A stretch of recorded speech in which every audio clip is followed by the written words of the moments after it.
우키요에의 대상, 이어서 우키요에의 주요 대상, 즉 소재에 대해서 말씀드리겠습니다. 에도 시대에 아쿠쇼라는 말이 있었는데요. 아쿠쇼라는 것은 말 그대로 나쁜 곳이라는 뜻입니다. 화면에서도 보시듯이 이 에도 시대의 아쿠쇼는 바로 가부키 극장과 유곽인데요.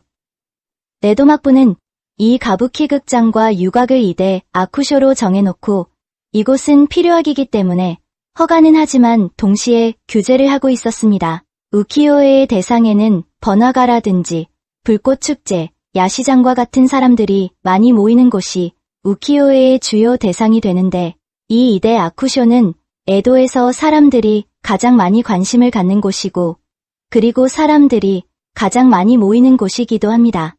그렇다면 왜 유곽과 가부키 극장은 아쿠쇼, 나쁜 곳으로 인식되고 있었을까요?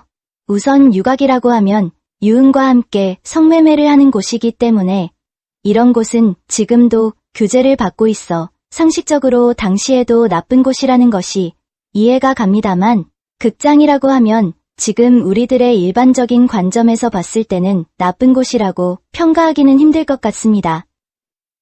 간략히 설명을 좀 드리면 우키요에가 유행한 에도 시대는 농본주의, 즉 농사가 근본이 되는 사회였습니다. 농민이 논밭을 갈고 그 수확물로 생활을 하고 무사들은 서민들을 지켜주는 대신 연공을 받는 것이 농본주의라고 할 수 있는데요. 여기에 평화가 지속되면서 사회가 안정이 되고 경제가 발달하게 됩니다. 경제는 돈과 직접 연관이 된다고 할 수 있는데요. 장사를 하면 토지와 상관없이 몇 배나 되는 돈을 벌 수도 있기 때문에 경제가 발달하면서 농민이 농사를 짓지 않고 장사를 하려고 하는 사람들도 나오게 되는데요. 그러면서 농지를 기본으로 하는 생활 양식이 무너져 가게 되는 것입니다.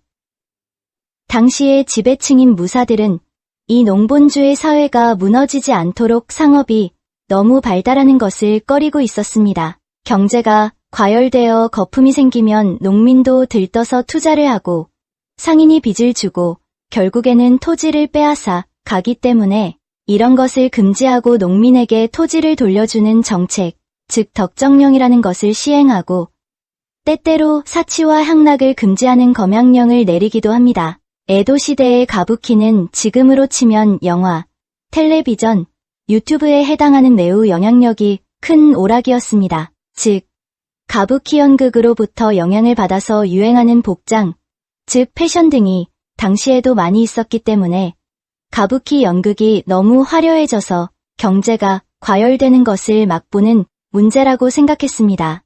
물론 유곽도 당시에는 유행의 발신지였기 때문에 동일하게 단속을 하였습니다.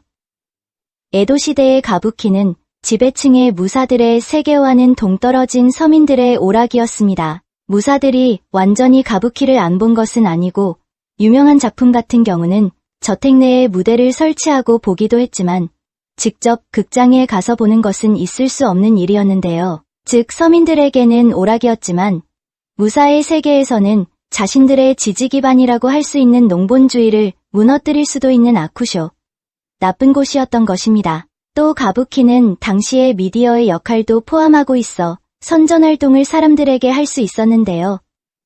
막부로서는 곤란한 내용의 연극이 상연되면 사람들, 즉 민심이 동요할 수도 있기 때문에 연극의 내용에 대해서도 단속을 하였습니다. 지금도 방송심의위원회 등에서 방송 내용을 검열하는 것과 같다고 할 수 있습니다. 그럼 이처럼 막부를 지탱하는 농본주의를 무너뜨릴 수도 있는 요소를 가지고 있는 아쿠쇼, 가부키 극장과 유곽을 왜 허가하고 유지를 하였을까요?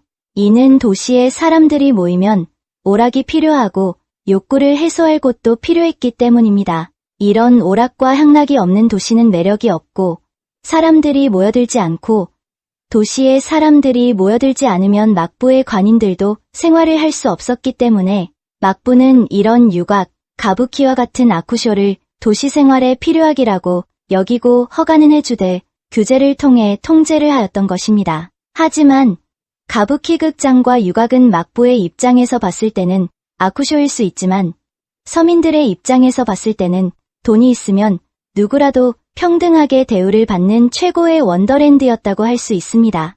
가부키 극장과 유곽에서는 누구나가 봉건적인 신분제도나 비인간적인 도덕률에서 해방되어 마음대로 본연의 정념과 미의식을 추구할 수 있었던 에도 시민들의 해방구였던 것입니다. 그리고 에도 시대에는 이 이대 아쿠쇼를 중심으로 하여 서민적인 문화가 다채롭게 꽃피게 되는데 우키요에는 그 중심에 있었다고 할 수 있습니다.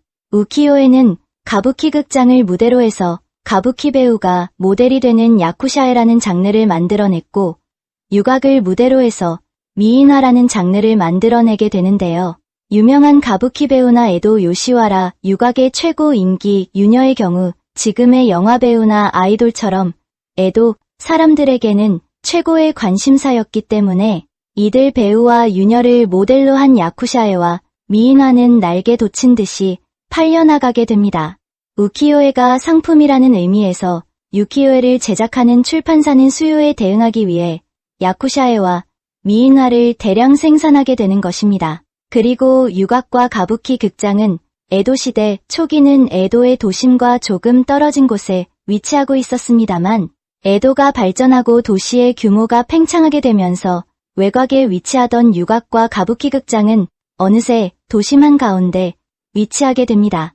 막부의 규제의 대상인 아쿠쇼가 사람들이 생활하는 도심 한가운데 위치하면 좋지 않다고 생각한 막부는 이 이대 아쿠쇼를 에도 도심에서 멀리 떨어진 아사쿠사 센소지의 외곽으로 이전시키게 됩니다. 이곳에는 가부키 배우와 유녀가 일정한 구역에 봉쇄되어 제한된 공간에서만 활동할 수 있었는데요.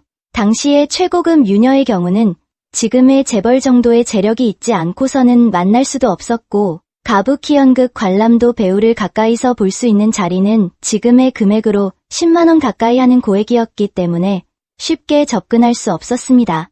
따라서 사람들은 많은 돈을 투자하지 않고서는 유녀나 배우를 직접 볼 수 만날 수 없었기 때문에 야쿠샤에와 미인화를 구입해서 대리 만족했다고 볼 수 있습니다. 지금 우리가 아이돌 굿즈 등을 구입하는 것과 같은 심리라고 보시면 될 것 같습니다.